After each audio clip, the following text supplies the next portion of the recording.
지금 한 프랑스 감독의 9분짜리 고백 영상이 유럽 전역을 뒤흔들고 있습니다.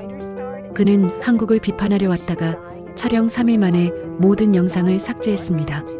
조회수 1000만 돌파, 시청률 79%. 정말 한국이 완벽해서였을까요? 그는 조용히 말했습니다. 문제는 한국이 아니라 나였습니다. 한 감독의 15년 편견은 어떻게 9분 만에 무너졌을까요? 지금 그 진실을 파헤쳐 보겠습니다. 여러분의 구독과 좋아요는 큰 힘이 됩니다. 나는 프랑스 파리에서 15년째 다큐멘터리를 만들어 온 감독입니다. 전쟁의 상흔을 담았고 난민촌의 눈물을 기록했죠. 그래서였을까요? 세상을 보는 제 시선은 언제나 조금 차갑고 조금 의심스러웠습니다.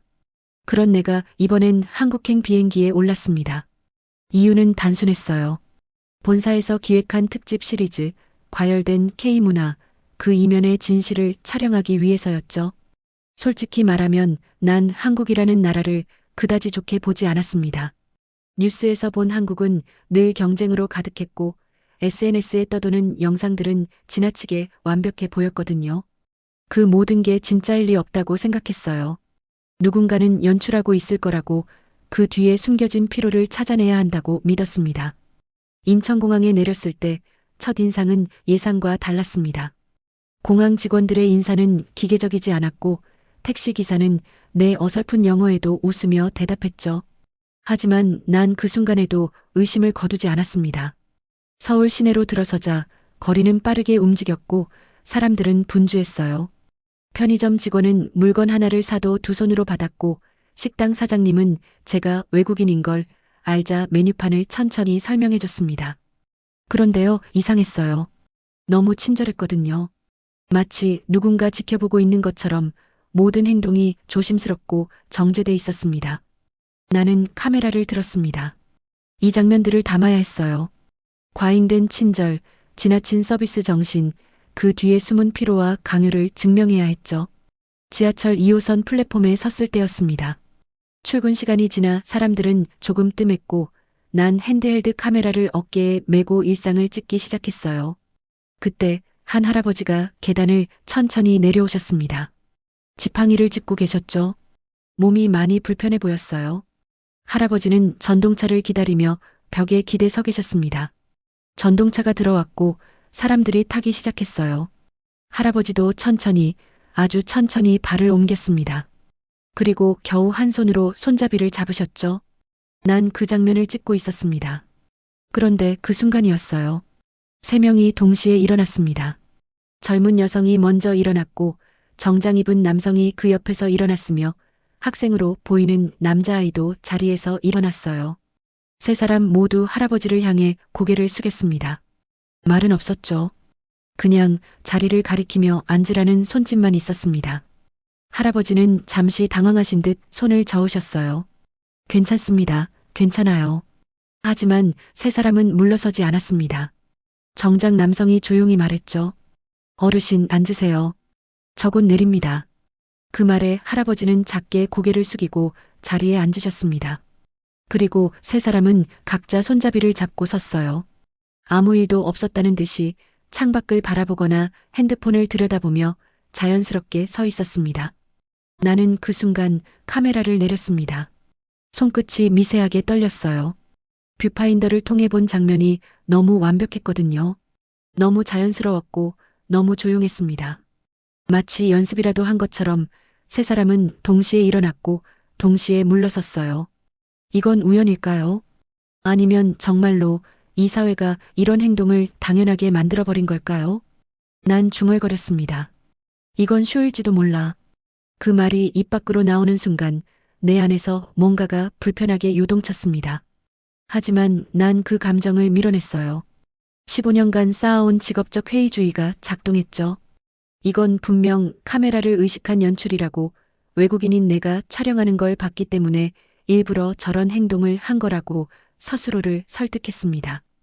전동차는 다음 역에 멈췄고 사람들이 내렸어요. 정장 남성도 내렸습니다. 그리고 그 자리에 다른 승객이 앉았죠.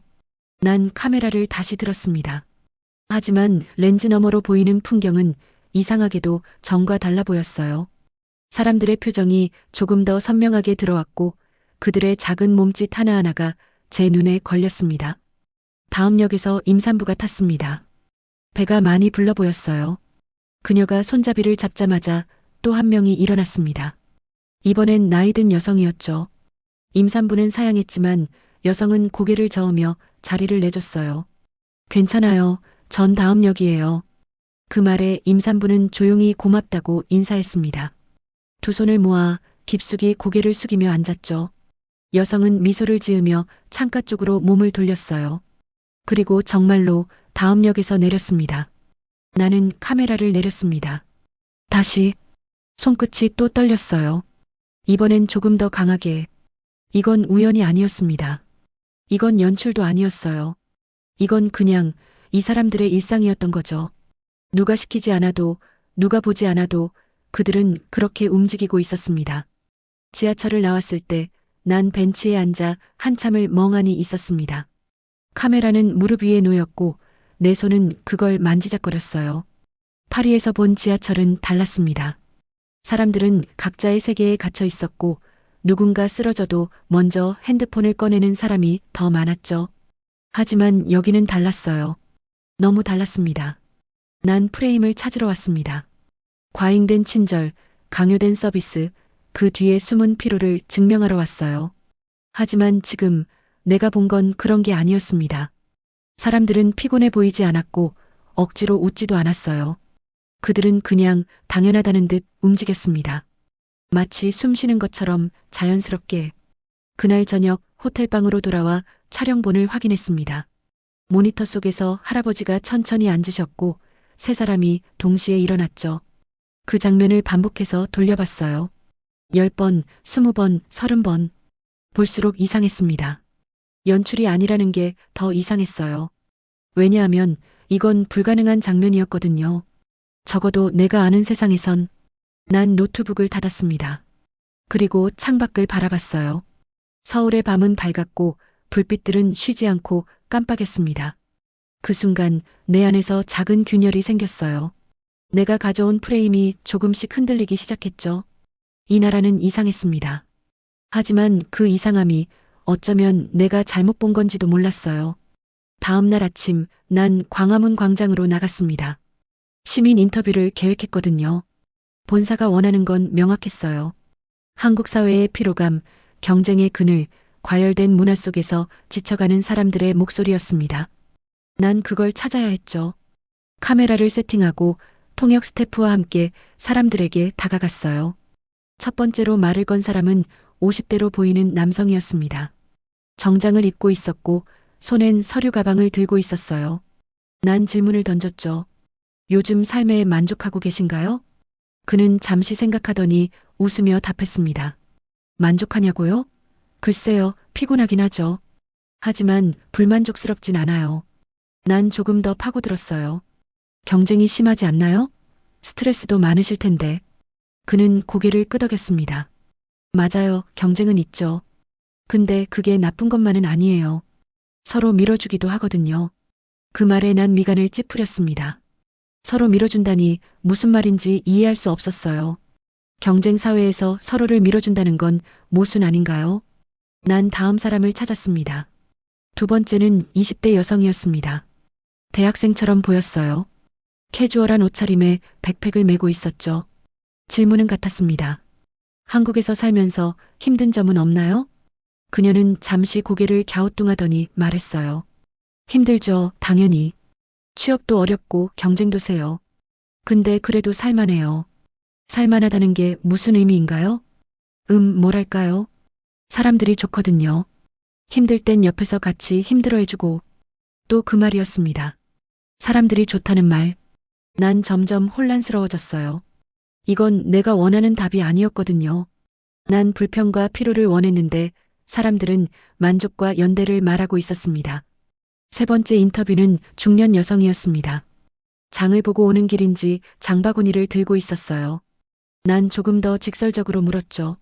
한국 사회가 너무 빠르고 경쟁적이라는 외신 보도가 많은데 어떻게 생각하세요? 그녀는 웃었습니다. 따뜻한 웃음이었어요. 맞아요, 빠르죠. 근데 그게 나쁘다고만 생각하진 않아요. 빠른 만큼 함께 가려고 노력하거든요. 함께 간다는 게 무슨 뜻인가요? 뒤처지는 사람 있으면 손 내밀어주고 앞서가는 사람은 기다려주고 그런 거요. 난 카메라를 멈췄습니다. 손끝에 힘이 들어갔어요. 이건 말이 안 됐거든요. 경쟁 사회라면서 왜 사람들은 연대를 말하는 걸까요? 피곤하다면서 왜 만족스럽다고 하는 걸까요? 난 의도한 장면을 하나도 건지지 못했습니다. 통역 스태프가 조심스럽게 물었어요. 감독님, 인터뷰 더 하실 건가요? 난 고개를 저었습니다. 아니, 오늘은 그만할게요. 광장을 걸어 나오면서 난 짜증이 났습니다. 왜 사람들은 내가 원하는 대답을 해주지 않는 걸까요? 분명 이 사회엔 문제가 있을 텐데 왜 사람들은 그걸 인정하지 않는 걸까요? 혹시 카메라 앞에서 거짓말을 하는 걸까요? 아니면 정말로 이 사람들은 만족하며 사는 걸까요? 카페에 앉아 촬영본을 확인했습니다. 모니터 속에서 사람들은 웃고 있었고 눈빛은 진실해 보였어요. 거짓말을 하는 사람의 눈빛이 아니었습니다. 난 노트북을 덮고 창밖을 바라봤죠. 거리를 걷는 사람들이 보였어요. 빠르게 움직이고 있었지만 표정은 굳어있지 않았습니다. 어떤 사람은 웃고 있었고 어떤 사람은 통화를 하며 걷고 있었어요. 오후에 명동으로 갔습니다. 관광지다 보니 사람이 많았어요.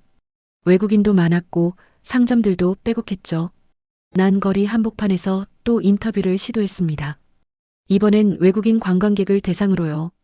혹시 그들이라면 다른 시각을 제시해 줄지도 몰랐거든요. 첫 번째는 미국에서 온 부부였습니다. 중년이었고 여행 가이드북을 들고 있었어요. 한국 여행은 어떠세요? 남편이 먼저 대답했습니다. 놀라워요.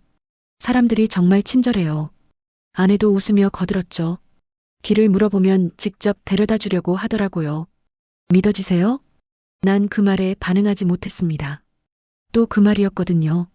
친절하다는 말. 난 다음 사람을 찾았어요. 두 번째는 독일에서 온 청년이었습니다. 혼자 여행 중이라고 했어요. 한국 사람들은 어떤가요? 그는 잠시 생각하더니 말했습니다. 처음엔 낯설었어요. 너무 적극적이고 가까이 다가오니까. 근데 시간이 지나니까 알겠더라고요. 그게 진심이라는 걸. 진심이라는 게 무슨 의미죠?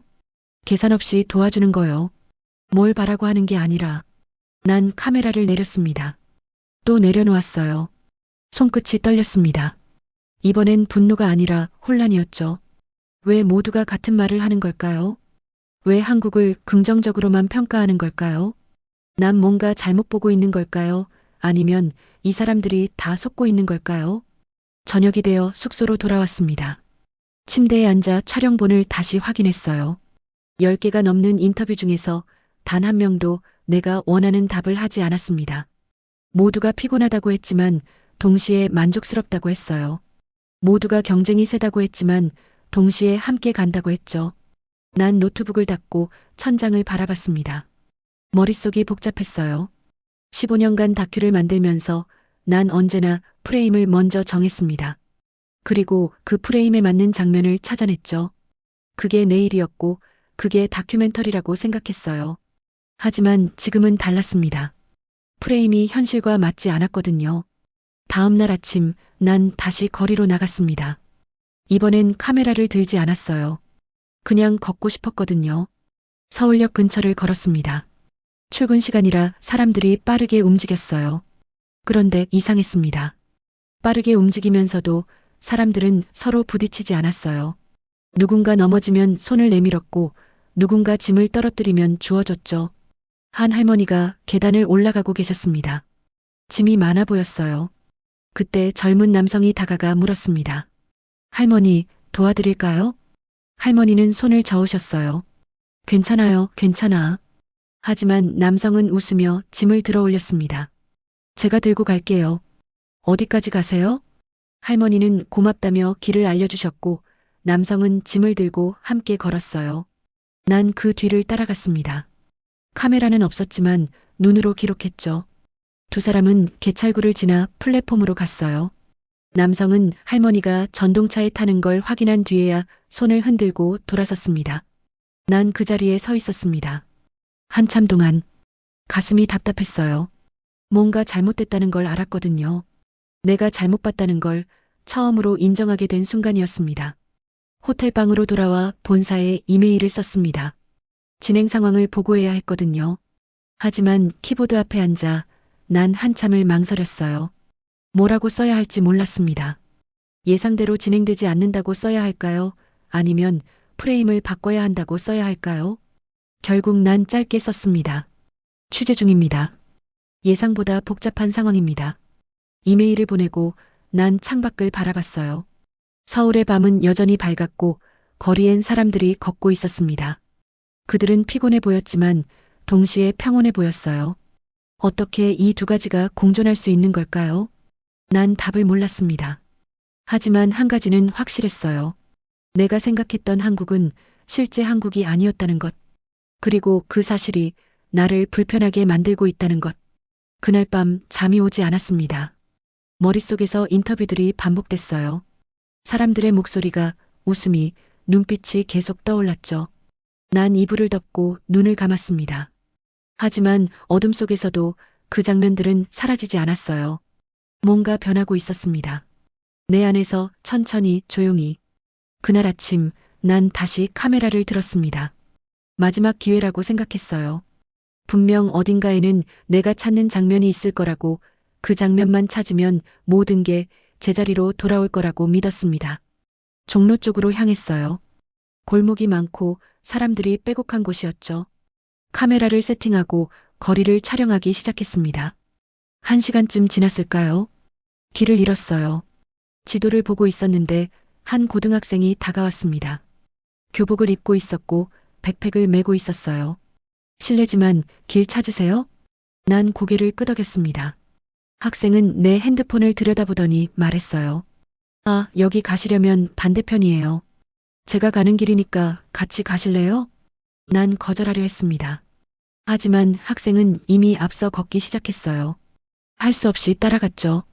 걸으면서 학생은 이것저것 설명해줬습니다. 어느 카페가 좋고 어느 식당이 맛있고. 난 대답 없이 듣기만 했어요. 10분쯤 걸었을까요? 목적지에 도착했습니다. 학생은 웃으며 손을 흔들었어요. 여기에요.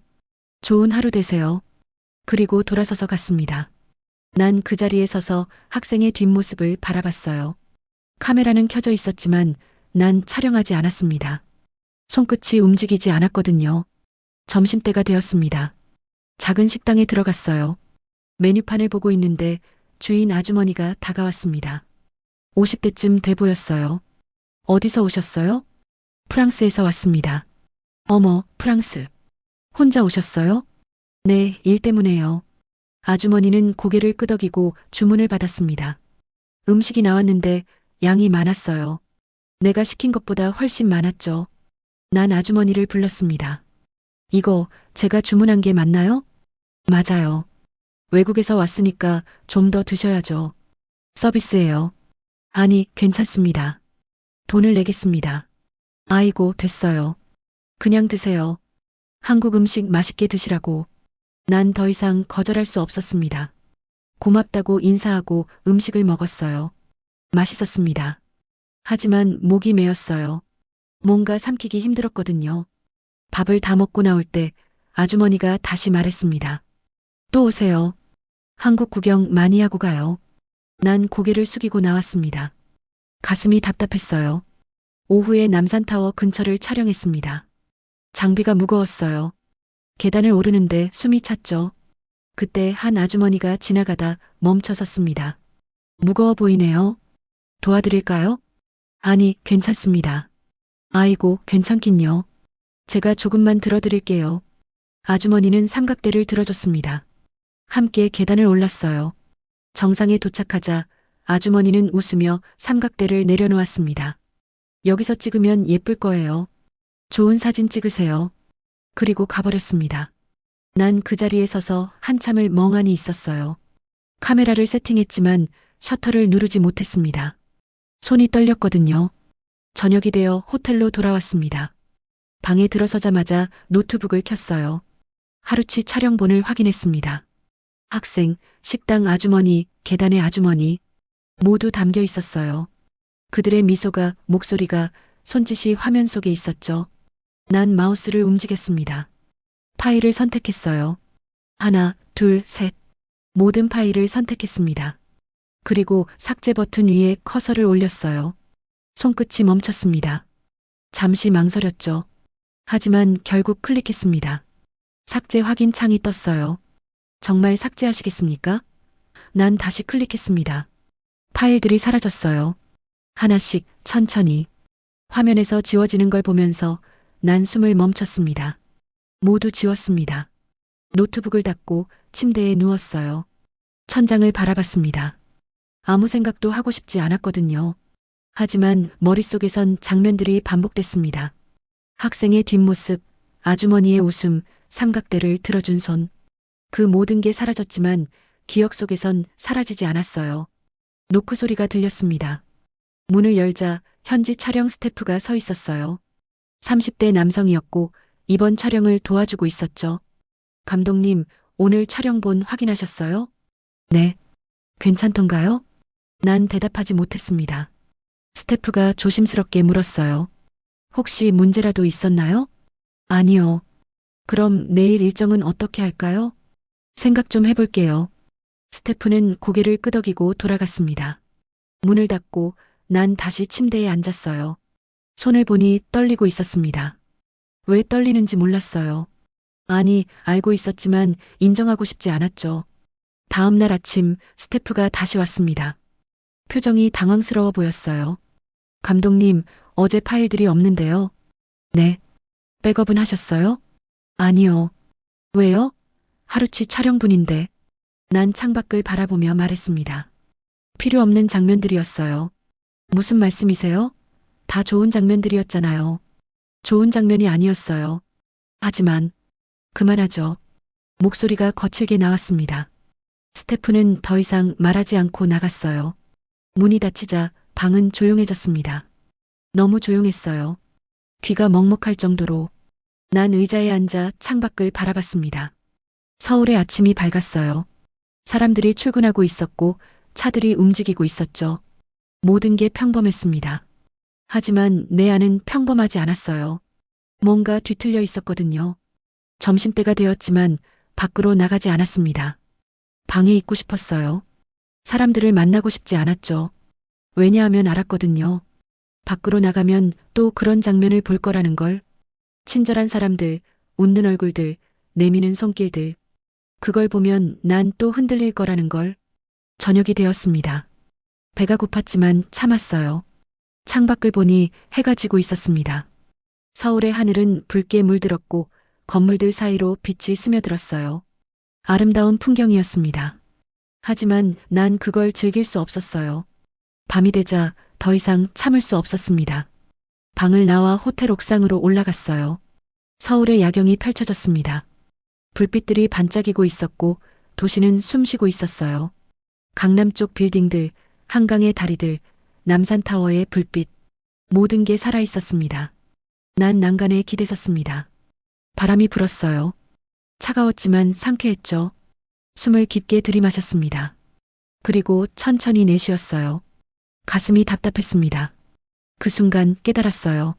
내가 지운 건 파일이 아니었습니다. 진실이었죠. 내가 거부한 건 장면이 아니었어요. 현실이었습니다.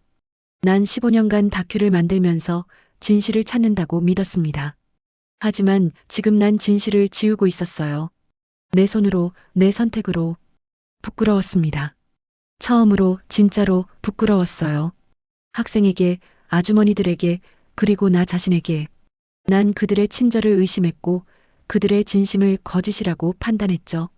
어떤 근거도 없이 그저 내 프레임에 맞지 않는다는 이유만으로. 눈물이 났습니다. 참으려 했지만 참아지지 않았어요. 주먹을 쥐고 눈을 감았죠. 서울의 밤바람이 볼을 스쳤습니다. 차가웠지만 따뜻했어요. 이상하게도 한참을 서 있었습니다. 얼마나 지났는지 몰라요.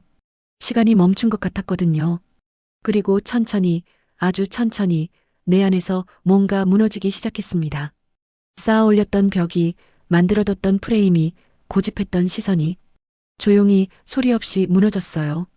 옥상을 내려와 방으로 돌아왔습니다. 노트북을 켰어요. 휴지통을 열었습니다. 삭제한 파일들이 아직 남아 있었어요. 완전히 지워지지 않은 상태였죠. 난 마우스를 움직였습니다. 복원 버튼 위에 커서를 올렸어요. 하지만 클릭하지 못했습니다. 아직은 용기가 없었거든요. 노트북을 덮고 침대에 누웠습니다. 천장을 바라보며 눈을 감았어요. 어둠 속에서 학생의 목소리가 들렸습니다. 좋은 하루 되세요. 아주머니의 웃음소리가 들렸죠. 한국 음식 맛있게 드시라고. 그날 밤 난 잠들지 못했습니다. 하지만 이상하게도 괴롭지 않았어요. 오히려 편안했습니다. 뭔가 시작되고 있다는 걸 느꼈거든요. 무너짐이 끝나고 새로운 무언가가 싹트고 있다는 걸. 창밖으로 새벽이 밝아오고 있었습니다. 일주일이 지났습니다. 난 서울을 떠나 도쿄로 향했어요. 본사의 지시였죠. 한국 문화가 아시아 전역에 퍼지고 있다. 일본 현장에서도 취재하라. 솔직히 말하면 도망치고 싶었습니다. 서울에서의 일주일이 너무 혼란스러웠거든요. 새로운 도시에서라면 다시 프레임을 잡을 수 있을 거라고 생각했어요. 도쿄 긴자거리에 도착했습니다. 화려한 쇼윈도우들, 정장 입은 직장인들, 깔끔하게 정돈된 거리. 익숙한 풍경이었어요. 파리와 비슷했죠? 이곳에서라면 내가 원하는 장면을 찾을 수 있을 것 같았습니다. 기획을 짰습니다. 긴자 중심가에서 한국 음식 시식 이벤트를 여는 거였어요. 김밥, 떡볶이, 된장찌개. 일본 시민들이 한국 음식을 맛보고 어떤 반응을 보일지 기록하는 거죠. 내 예상은 간단했습니다. 일본인들은 자국 음식에 자부심이 강하니까 한국 음식에 대해 회의적이거나 무관심할 거라고 생각했어요. 역시 우리 음식이 낫지라는 반응을 기대했죠. 현지 스태프를 섭외했습니다. 일본어를 할 줄 아는 한국인 코디네이터였어요. 30대 여성이었고 이름은 지영 씨였습니다. 감독님, 진짜 이렇게 하실 거예요? 지영 씨가 조심스럽게 물었어요. 왜요? 일본 사람들 한국 음식 좋아해요. 요즘 엄청 인기 많거든요. 그래도 해볼게요. 지영 씨는 더 이상 말하지 않았습니다. 우리는 부스를 설치했어요. 간단한 테이블과 의자, 그리고 음식들. 김밥은 참치, 야채, 치즈 3종류를 준비했고 떡볶이는 적당히 맵게, 된장찌개는 따뜻하게 보온했습니다. 오전 10시 시식회를 시작했습니다. 처음엔 사람들이 지나쳐갔어요. 외국인이 운영하는 부스라 경계했던 것 같습니다. 하지만 지영 씨가 일본어로 안내하자 조금씩 사람들이 모이기 시작했죠. 첫 번째 참가자는 20대 여성이었습니다. 회사원으로 보였어요. 그녀는 김밥을 집어들었습니다. 한 입 베어 물더니 눈이 커졌어요. 맛있네요. 짧은 감탄이었지만 진심이 담겨 있었습니다. 그녀는 두 번째 김밥도 집어들었어요. 난 카메라를 들었지만 뭔가 찜찜했습니다. 두 번째는 중년 남성이었습니다. 정장을 입고 있었고 출근길인 듯 했어요. 떡볶이를 한 개 집어들어 먹었습니다. 매운 걸 예상했는지 표정이 조심스러웠죠. 하지만 씹어보더니 고개를 끄덕였어요. 맵지만 달콤하네요. 우리 아이들이 좋아할 것 같아요. 그는 레시피를 물었습니다. 지영 씨가 간단히 설명해줬죠. 남성은 고맙다며 명함을 건넸어요. 난 그 장면을 찍었지만 손끝에 힘이 들어가지 않았습니다. 시간이 지나면서 사람들이 계속 왔습니다. 주부들, 학생들, 직장인들 모두 음식을 맛보고 감탄했어요. 이거 어디서 살 수 있어요? 레시피 좀 알려주세요. 한국 식당 추천해주세요. 예상과 완전히 달랐습니다. 아니, 정반대였죠. 점심때가 되자 사람들이 더 많아졌습니다. 줄이 생겼어요. 지영 씨가 당황하며 말했습니다. 감독님, 음식이 부족해요. 더 준비해야 할 것 같은데요. 아니, 괜찮아요. 이대로 하죠. 사실 난 멈추고 싶었습니다. 이건 내가 원한 장면이 아니었거든요. 하지만 카메라는 계속 돌아갔고 사람들은 계속 왔어요. 오후 2시쯤 한 노인이 다가왔습니다. 70대쯤 돼 보였어요. 지팡이를 짚고 천천히 걸어오셨죠. 그는 부스 앞에 서서 음식들을 바라봤습니다. 표정이 굳어 있었어요. 뭔가 거부감이 느껴졌죠. 지영 씨가 일본어로 말했습니다. 드셔보시겠어요? 노인은 대답 없이 김밥을 집었습니다. 한참을 들여다보더니 천천히 입에 넣었어요. 씹었습니다. 천천히, 아주 천천히. 그리고 멈췄어요. 노인의 눈빛이 흔들렸습니다. 뭔가 생각에 잠긴 듯 했어요. 두 번째 김밥을 집어들었습니다. 이번엔 조금 빨리 먹었죠. 그리고 세 번째도. 난 카메라를 들었지만 촬영하지 못했습니다. 뭔가 신성한 순간을 방해하면 안 될 것 같았거든요. 노인이 입을 열었습니다. 목소리는 낮고 가라앉아 있었어요. 평생 한국을 무시했소. 지영 씨가 당황하며 통역해줬습니다. 노인은 계속 말했어요. 전쟁 세대라서 편견이 있었소. 한국은 가난하고 뒤떨어진 나라라고 생각했지. 그는 김밥을 내려다봤습니다. 하지만 이 음식은 정직하구만. 재료 하나하나가 살아있어. 우리 초밥처럼 화려하진 않지만 따뜻하오. 노인의 손이 떨렸습니다. 지팡이를 꽉 쥐고 있었어요. 내가 무지했소. 한 나라를 제대로 알지도 못하면서 판단했어. 부끄럽구만. 그는 고개를 숙였습니다. 깊게, 아주 깊게. 그리고 천천히 돌아섰어요. 지팡이를 짚고 걸어가는 뒷모습이 작아 보였습니다. 하지만 어깨는 곧았어요. 난 그 자리에 서 있었습니다.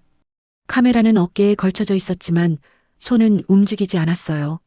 가슴이 먹먹했습니다. 뭔가 큰 것을 목격한 것 같았거든요. 지영 씨가 조용히 말했습니다.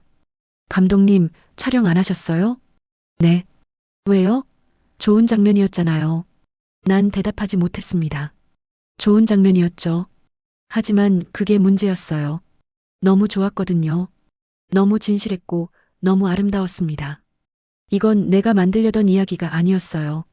시식회는 오후 5시에 끝났습니다. 음식은 모두 동났고 사람들은 만족하며 돌아갔어요. 우리는 부스를 정리했습니다.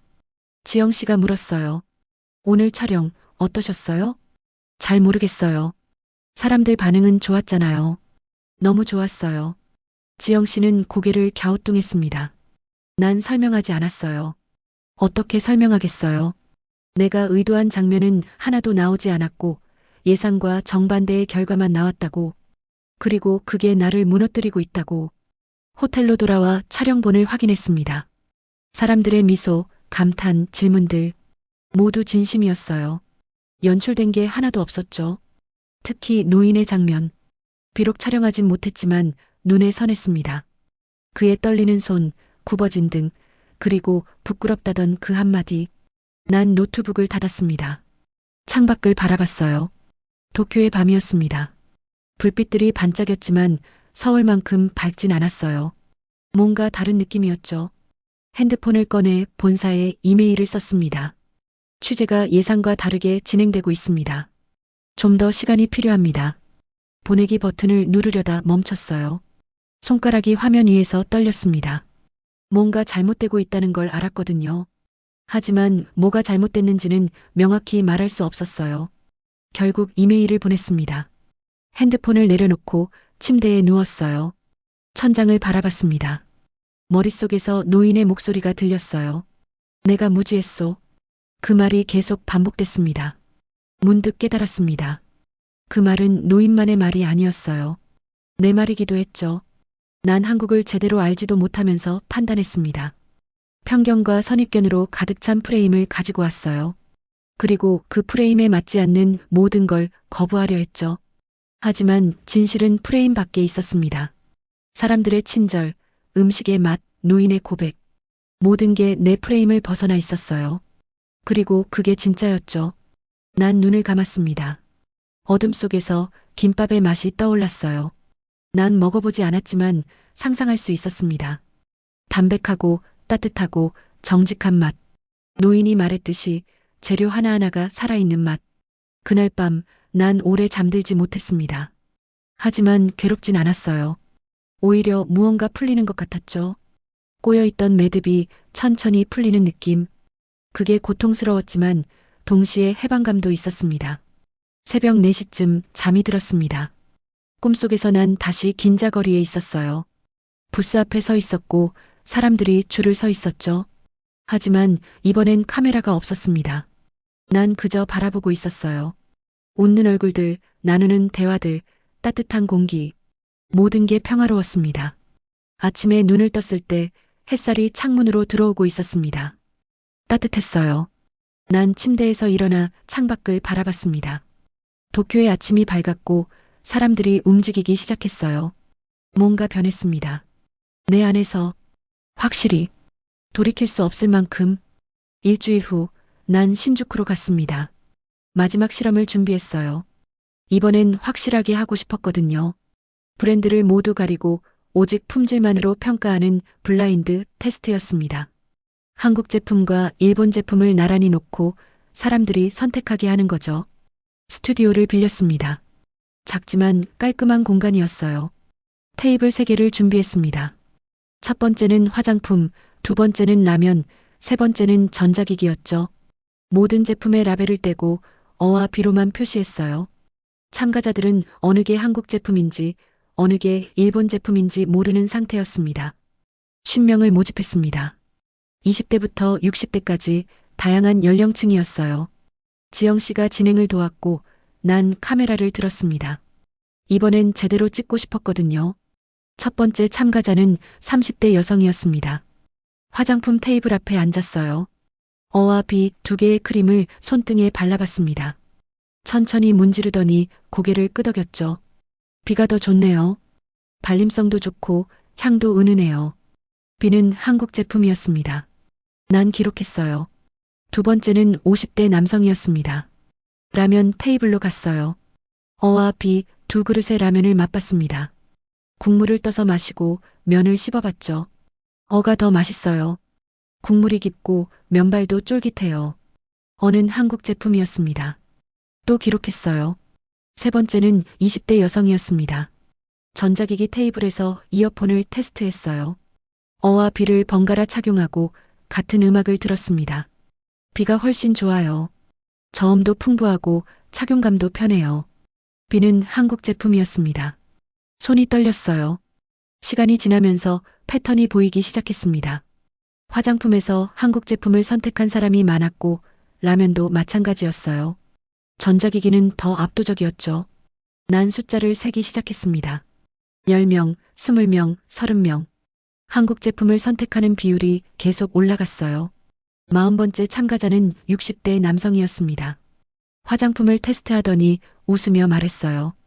요즘 일본 제품도 좋아졌네요. 비가 딱 우리 제품 같아요. 지영 씨가 조심스럽게 말했습니다. 비는 한국 제품이에요. 남성의 표정이 굳었습니다. 잠시 침묵이 흘렀죠. 그는 다시 크림을 보더니 고개를 끄덕였어요. 그렇군요. 한국 기술이 많이 발전했네요. 그 말이 담담했지만 뭔가 인정하는 듯한 어조였습니다. 50명의 테스트가 끝났습니다. 지영 씨가 결과를 집계했어요. 난 테이블에 앉아 기다렸습니다. 손에 땀이 났죠. 얼마 후 지영 씨가 종이를 건넸어요. 화장품 73% 한국 제품 선택. 라면 68% 한국 제품 선택. 전자기기 76% 한국 제품 선택. 난 종이를 내려다봤습니다. 숫자들이 선명했어요. 의심할 여지 없이 명확했죠. 한국 제품이 압도적으로 선택받았습니다. 브랜드도 모르는 상태에서 오직 품질만으로. 카메라를 내려놓았습니다. 손이 떨렸어요. 이번엔 분노도 아니고 혼란도 아니었습니다. 그냥 무너지는 느낌이었죠. 내가 붙잡고 있던 마지막 자존심이 천천히 무너지고 있었어요. 지영 씨가 물었습니다. 감독님, 괜찮으세요? 네. 이 결과 방송하실 건가요? 난 대답하지 못했습니다. 방송해야 할까요? 이건 내가 의도한 결과가 아니었어요. 오히려 정반대였죠. 하지만 이건 사실이었습니다. 바꿀 수 없는, 부정할 수 없는 사실. 스튜디오를 나와 거리를 걸었습니다. 신주쿠의 밤이었어요. 네온 사인이 반짝였고 사람들이 분주하게 움직였죠. 난 벤치에 앉아 하늘을 올려다봤습니다. 별은 보이지 않았어요. 도시의 불빛이 너무 밝았거든요. 문득 깨달았습니다. 내가 가지고 있던 우월감은 사실 방어기제였다는 걸. 한국을 무시하고 비하하고 의심했던 건 나 자신을 지키기 위해서였어요. 인정하기 싫었거든요. 내가 알던 세계가 틀렸을 수도 있다는 걸. 하지만 숫자는 거짓말을 하지 않습니다. 73%, 68%, 76%. 이 숫자들은 명확했어요. 한국 제품이 더 좋았고 사람들이 그걸 선택했죠. 브랜드를 모른 채로 순수하게 품질만으로 핸드폰을 꺼냈습니다. 본사에 이메일을 써야 했어요. 하지만 뭐라고 쓸지 몰랐습니다. 취재가 실패했습니다라고 쓸까요? 아니면 예상과 다른 결과가 나왔습니다라고 쓸까요? 결국 이렇게 썼습니다. 데이터를 확보했습니다. 하지만 방향을 재검토해야 할 것 같습니다. 보내기 버튼을 누르고 핸드폰을 주머니에 넣었어요. 가슴이 답답했지만 동시에 가벼웠습니다. 이상한 기분이었어요. 뭔가 잃었지만 동시에 뭔가 얻은 것 같은. 호텔로 돌아와 침대에 누웠습니다. 천장을 바라보며 눈을 감았어요. 어둠 속에서 숫자들이 떠올랐습니다. 73%, 68%, 76%, 그리고 사람들의 목소리. 비가 더 좋아요. 국물이 깊어요. 착용감이 편해요. 모두 진심이었습니다. 연출된 게 하나도 없었어요. 사람들은 그저 좋은 걸 선택했을 뿐이죠. 그게 우연히 한국 제품이었던 거고, 아니, 우연이 아니었습니다. 한국 제품이 정말로 좋았던 거예요. 그걸 인정하기 싫었던 건 나였죠. 새벽녘 잠에서 깼습니다. 창밖이 밝아오고 있었어요. 난 일어나 창가에 섰습니다. 도쿄의 아침이 시작되고 있었죠. 사람들이 움직이기 시작했고 도시가 깨어나고 있었어요. 뭔가 결정해야 할 시간이었습니다. 이 프로젝트를 어떻게 마무리할지, 처음 의도대로 갈지 아니면 진실을 따를지 난 알고 있었습니다. 이미 답은 정해져 있다는 걸, 처음부터 정해져 있었다는 걸, 단지 인정하기 싫어서 계속 도망쳤을 뿐이죠. 이제는 멈출 때가 됐습니다. 다음 날 시부야로 갔습니다. 마지막 인터뷰를 계획했어요. 젊은 세대의 목소리를 담고 싶었거든요. 스크램블 교차로 근처에서 카메라를 세팅했습니다. 사람들이 물결처럼 지나갔죠. 1시간쯤 지났을까요? 한 여성이 다가왔습니다. 20대 초반으로 보였어요. 긴 머리에 캐주얼한 옷차림이었죠. 그녀가 먼저 말을 걸었습니다. 한국어로요. 혹시 인터뷰하시는 거예요? 난 놀라 대답했습니다. 네, 맞아요. 한국어 하시나요? 네, 서울에서 2년 살았어요. 그녀의 이름은 리나였습니다. 도쿄 출신이고 교환학생으로 서울에 다녀왔다고 했어요. 지금은 대학 졸업반이었죠. 난 카메라를 켰습니다. 서울 생활은 어땠나요? 리나는 잠시 생각하더니 웃었습니다. 조용한 웃음이었어요. 제 인생이 바뀐 시간이었어요. 어떤 의미로요? 어떻게 설명해야 할까요? 그녀는 말을 고르고 있었습니다. 조심스러운 표정이었죠. 난 기다렸어요. 한국에선 나 자신으로 살아도 돼요. 그 말이 조용히 나왔습니다. 하지만 무게가 있었어요. 무슨 뜻인지 좀 더 설명해 주실 수 있나요? 리나는 고개를 끄덕였습니다. 일본에선 항상 벽이 있어요. 친구 사이에도 선후배 사이에도 회식 때는 편하게 얘기하지만 다음 날이면 다시 존댓말로 돌아가죠. 그게 예의니까요. 그녀의 목소리가 낮아졌습니다. 근데 한국은 달랐어요. 한번 마음을 열면 끝까지 가요. 반말을 쓰기 시작하면 계속 반말이고 친구가 되면 진짜 친구가 돼요. 그게 좋았나요? 처음엔 부담스러웠어요. 너무 가까워지는 게 무서웠거든요. 리나는 잠시 멈췄습니다. 눈빛이 흔들렸어요. 근데 시간이 지나니까 알겠더라고요. 이게 진짜구나. 일본에서 느낀 친밀감은 표면적이었구나. 난 아무 말도 하지 못했습니다. 그녀의 말이 너무 진실했거든요. 한국 친구들은 제 속마음을 물어봤어요. 리나, 진짜 괜찮아? 힘들면 얘기해. 처음엔 당황했죠. 일본에선 그런 질문 안 하거든요. 각자 알아서 처리하는 게 예의니까. 그녀는 손을 꼭 쥐었습니다. 근데 그게 편했어요. 숨기지 않아도 되니까. 강한 척하지 않아도 되니까. 난 카메라를 잠시 내렸습니다. 손이 떨렸어요. 그녀의 말이 나를 향하고 있다는 걸 느꼈거든요. 일본으로 돌아온 게 후회되나요? 리나는 고개를 저었습니다.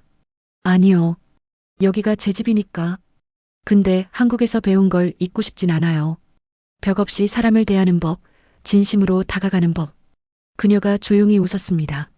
한국에서 배운 가장 큰 건 나 자신으로 살아도 된다는 거예요. 완벽하지 않아도 약해도 힘들어해도 그대로 받아줄 사람들이 있다는 거. 난 침묵했습니다. 뭐라 대답해야 할지 몰랐어요.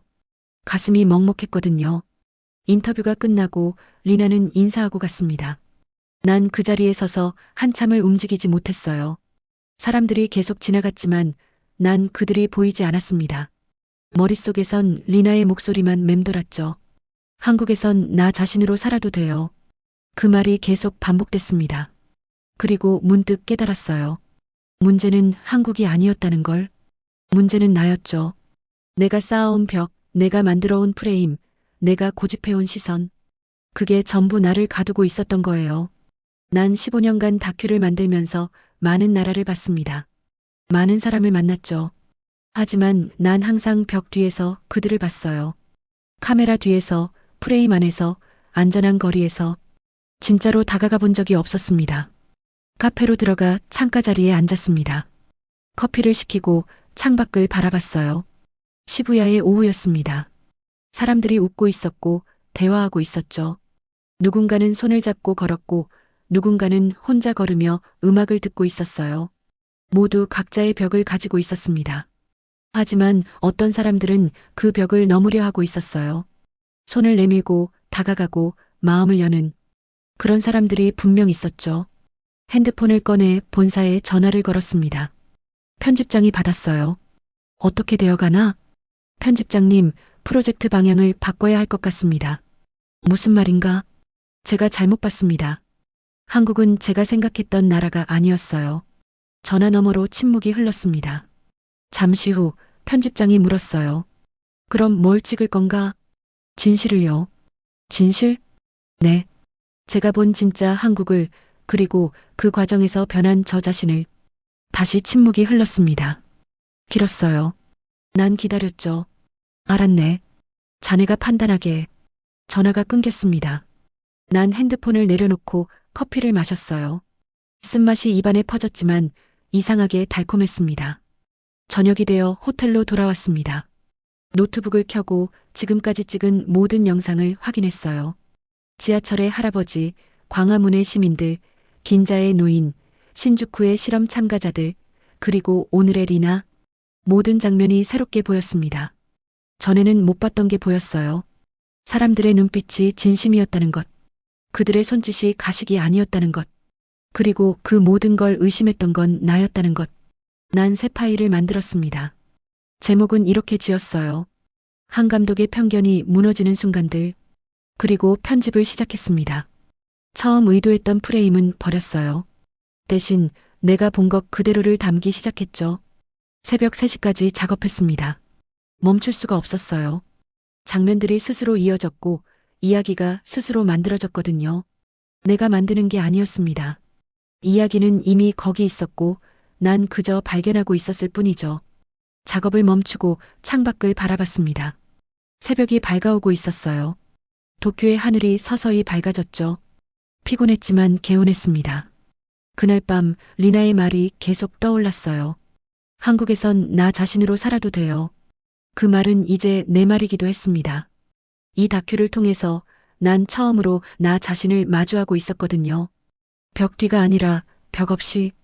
무너지는 건 아팠습니다. 하지만 그 후에 찾아온 자유는 그보다 더 컸어요. 파리로 돌아왔습니다. 2주간의 여정이 끝났어요. 집에 도착해 짐을 풀고 소파에 앉았습니다. 피곤했지만 잠이 오지 않았죠. 머릿속은 여전히 서울과 도쿄에 있었거든요. 다음 날 본사 편집실로 갔습니다. 편집장이 기다리고 있었어요.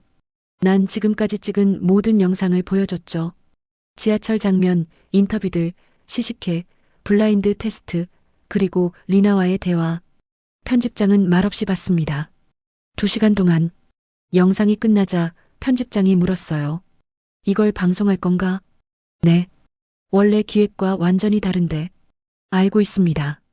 편집장은 잠시 침묵했습니다. 그리고 고개를 끄덕였죠. 좋아. 하지만 한 가지 조건이 있네. 무엇입니까? 자네 고백을 넣게.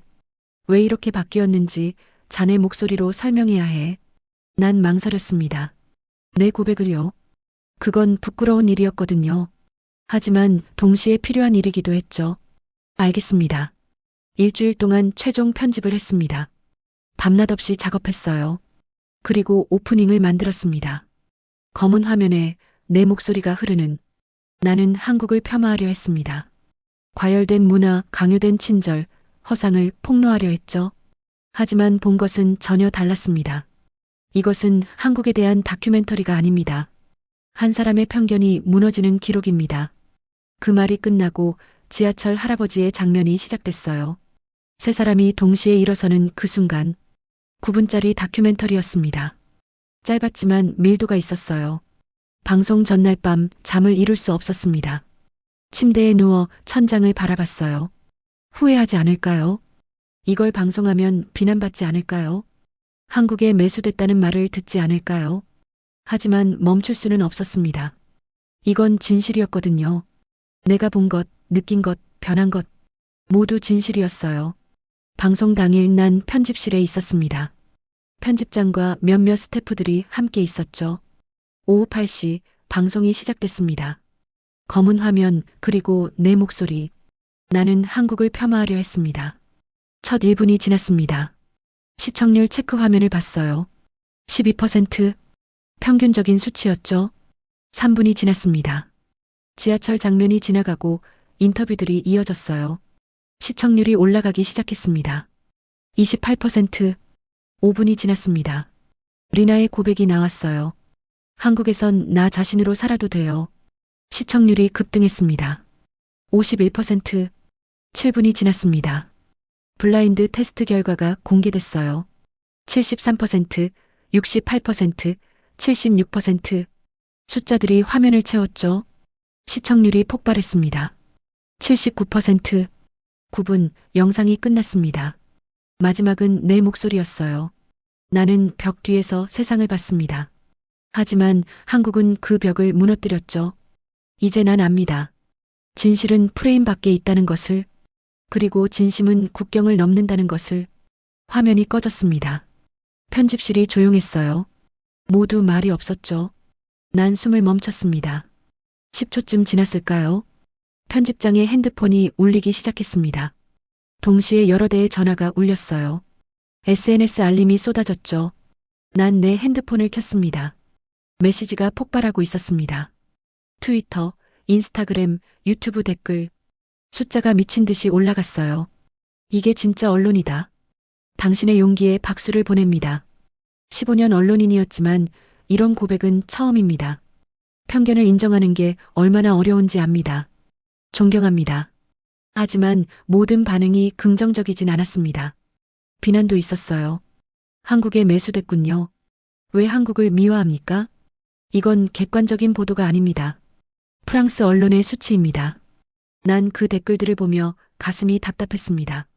예상했던 일이지만 막상 보니 아팠어요. 그런데 이상한 일이 벌어졌습니다. 비난 댓글 아래로 다른 사람들이 답글을 달기 시작한 거예요. 편견이 바로 당신입니다. 이 감독은 용기를 낸 겁니다. 당신은 할 수 있나요? 진실을 거부하는 건 비겁한 겁니다. 나도 한국을 오해했습니다. 이 영상이 부끄럽지만 고맙습니다. 댓글이 댓글을 낳았습니다. 토론이 벌어졌고 공유가 이어졌어요. 30분 만에 조회수가 100만을 넘었습니다. 1시간 만에 300만. 유럽 전역으로 퍼져나갔죠. 편집장이 말했습니다. 자네, 파장이 어마어마하네. 네. 후회하나? 난 고개를 저었습니다. 아니요. 밤 11시 본사를 나왔습니다. 파리의 밤거리를 걸었어요. 생강을 따라 천천히 걸었죠. 바람이 불었습니다. 차가웠지만 상쾌했어요. 핸드폰이 계속 울렸습니다. 인터뷰 요청, 강연 제안, 협업 문의. 숫자가 압도적이었어요. 하지만 난 확인하지 않았습니다. 지금은 그냥 걷고 싶었거든요. 다리 위에 섰습니다. 강물을 내려다봤어요. 불빛들이 물 위에 반사되고 있었죠. 아름다웠습니다. 파리도 서울처럼 밤에는 아름다웠어요. 문득 깨달았습니다. 도시는 다르지만 사람들은 같다는 걸. 모두가 벽을 가지고 있고 모두가 진심을 원하고 모두가 이해받고 싶어 한다는 걸. 국경은 있지만 마음엔 국경이 없다는 걸. 집으로 돌아와 노트북을 켰습니다. 이메일이 수백 개 쌓여 있었어요. 하나하나 읽기 시작했습니다. 대부분 감사 메시지였죠. 한 통의 이메일이 눈에 들어왔습니다. 발신자는 리나였어요. 제목은 감독님께였습니다. 클릭했습니다. 감독님, 영상 봤어요. 울었습니다. 제 이야기를 이렇게 담아주셔서 감사해요. 감독님이 변한 것처럼 저도 한국에서 변했어요. 우리 모두 변할 수 있다는 걸 보여주셔서 고맙습니다. 언젠가 다시 만나요. 리나 드림. 난 답장을 썼습니다. 리나, 고마워요. 당신이 없었다면 이 영상도 없었을 거예요. 당신의 진심이 나를 바꿨습니다. 꼭 다시 만나요. 보내기 버튼을 누르고 노트북을 닫았어요. 창밖을 바라봤습니다. 파리의 새벽이 밝아오고 있었죠. 다음 주 본사 회의가 있었습니다. 임원들이 모였어요. 난 긴장했죠. 비난받을 줄 알았거든요. 하지만 사장이 말했습니다. 이번 다큐는 우리 방송사 역사상 가장 높은 반응을 얻었네. 조회수, 공유수, 댓글 참여율 모두 기록적이야. 다른 임원도 고개를 끄덕였습니다. 시청자들이 원하는 건 이런 거였어. 진실을 찾아가는 여정. 완벽한 결론이 아니라 변화하는 과정. 사장이 나를 바라봤습니다. 다음 프로젝트는 뭘 할 생각인가? 난 잠시 생각했습니다. 그리고 대답했어요. 아직 모릅니다. 하지만 한 가지는 확실해요. 프레임을 먼저 정하지 않을 겁니다. 진실을 먼저 보고 그 다음에 이야기를 만들겠습니다. 사장이 웃었습니다. 좋아. 그렇게 하게. 회의가 끝나고 난 편집실로 돌아왔습니다. 창밖을 바라보며 커피를 마셨어요. 따뜻했습니다. 핸드폰에 새 메시지가 왔습니다. 한국 방송사에서 온 초청장이었어요. 한국에 다시 오시겠습니까? 후속 다큐를 함께 만들어 보고 싶습니다. 난 미소를 지었습니다. 언젠가 가겠죠. 다시. 하지만 이번엔 카메라 뒤가 아니라 카메라 앞에서도 서고 싶었어요. 진짜 나로서. 그날 저녁 생강을 다시 걸었습니다. 석양이 지고 있었어요. 하늘이 붉게 물들었죠. 아름다웠습니다. 그리고 평화로웠어요. 9분짜리 영상 하나가 세상을 바꾸진 못했습니다. 하지만 한 사람은 바꿨어요. 나를. 그리고 그게 시작이었죠. 진심은 국경을 넘었습니다. 언어를 넘었고 편견을 넘었어요. 천천히, 조용히 하지만 확실하게. 난 그 흐름 속에 있었습니다. 이제는 벽 뒤가 아니라 벽 없이. 석 달이 지났습니다. 그 9분짜리 영상은 여전히 돌고 있었어요. 유럽 전역으로 그리고 아시아로. 조회수는 1000만을 넘었고 번역본이 15개 언어로 만들어졌죠. 파리의 서점에서 한국 소설이 베스트셀러 코너를 차지했습니다. 한국 식당마다 예약이 밀렸어요. 한국행 항공권은 석 달치가 매진됐죠. 난 그 변화를 지켜보며 놀라웠습니다. 9분이 이렇게 많은 걸 바꿀 수 있다니. 하지만 가장 크게 변한 건 나였습니다. 어느 날 아침 거리를 걷다 한국인 관광객을 봤어요. 지도를 보며 길을 찾고 있었죠. 예전의 나라면 그냥 지나쳤을 겁니다. 하지만 난 다가갔어요. 도와드릴까요? 그들은 놀란 표정으로 나를 봤습니다. 그리고 웃으며 고맙다고 했죠. 난 그들을 목적지까지 안내했어요. 함께 걸으며 이야기를 나눴습니다. 짧았지만 따뜻한 시간이었어요. 헤어질 때 그 중 한 분이 물었습니다. 혹시 그 다큐멘터리 만드신 분 아니세요? 난 잠시 망설이다 고개를 끄덕였습니다. 네, 맞아요. 감사합니다. 덕분에 유럽 여행이 편해졌어요. 사람들이 친절해요. 그 말에 가슴이 따뜻해졌습니다. 내가 만든 게 작은 변화라도 만들고 있다는 걸 느꼈거든요. 몇 주 후 한국 방송사에서 온 초청을 받아들였습니다. 서울로 다시 갔어요.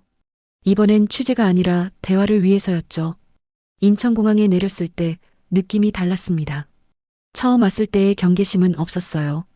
대신 설렘이 있었죠. 택시를 타고 서울로 향했습니다. 창밖으로 보이는 풍경이 낯설지 않았어요. 오히려 반가웠습니다. 방송국에서 인터뷰를 했습니다. MC가 물었어요. 가장 크게 변한 건 뭔가요? 난 잠시 생각했습니다. 제 시선이요. 예전엔 프레임을 먼저 정하고 현실을 끼워 맞췄어요. 이제는 현실을 먼저 보고 이야기가 스스로 만들어지게 됩니다. 한국에 대한 생각도 변했나요? 완전히요. 한국은 제가 생각했던 나라가 아니었어요. 더 복잡하고 더 진실했죠. 인터뷰가 끝나고 거리를 걸었습니다. 광화문, 명동, 남산. 처음 왔을 때 찍었던 장소들을 다시 찾았어요. 하지만 카메라는 들지 않았습니다. 그냥 눈으로 봤죠. 저녁에 작은 식당에 들어갔습니다. 김밥과 된장찌개를 주문했어요. 음식이 나왔고 한 입 먹었습니다. 리나가 말했던 게 이해됐어요. 재료 하나하나가 살아있었습니다. 화려하진 않지만 따뜻했죠. 식사를 마치고 나오는데 주인 아주머니가 말했어요. 잘 드셨어요? 또 오세요. 그 말이 평범했지만 진심이 담겨 있었습니다. 난 고개를 숙여 인사했어요. 고맙습니다. 꼭 다시 올게요. 호텔로 돌아와 창밖을 바라봤습니다. 서울의 밤이었어요. 불빛들이 반짝이고 있었죠. 처음 봤을 때는 시끄럽게만 보였던 풍경이 이제는 활기차게 보였습니다. 한국은 완벽하지 않았습니다. 빠르고 경쟁적이고 때로 피곤한 사회였죠. 하지만 그 안에 진심이 살아 있었어요. 사람들은 서로를 챙겼고 낯선 이에게도 손을 내밀었습니다. 그게 완벽하진 않았지만 진실했어요. 난 노트북을 켰습니다. 새로운 프로젝트를 시작하고 싶었거든요. 제목은 이렇게 지었어요. 변화하는 용기. 내 이야기가 아니라 변화를 선택한 사람들의 이야기였습니다. 며칠 후 광화문에서 우연히 누군가를 만났습니다.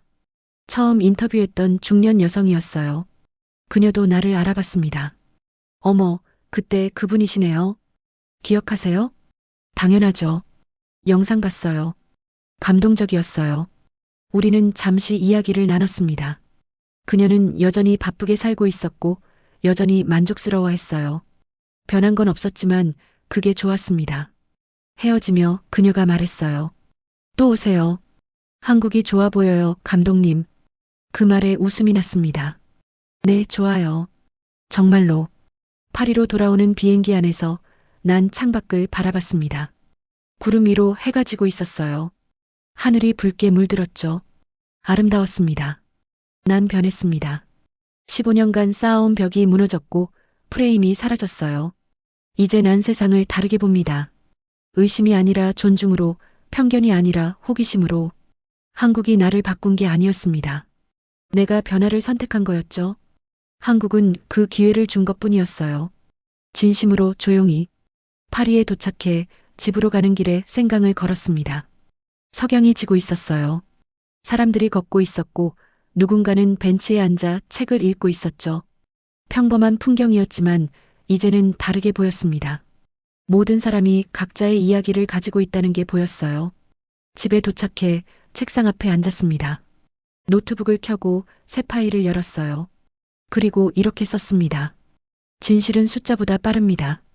한 입의 김밥이, 한 번의 미소가, 한 사람의 진심이 모든 걸 바꿉니다. 나는 변했습니다.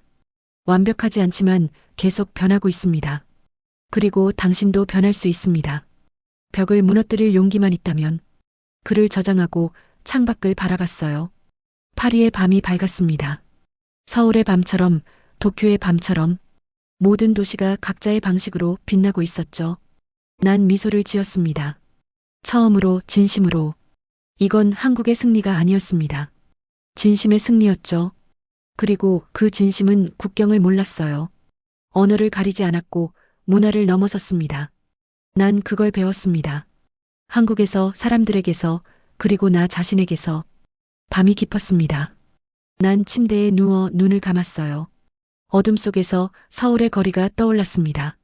사람들의 웃음소리, 지하철의 풍경, 따뜻했던 식당. 모든 게 선명했어요.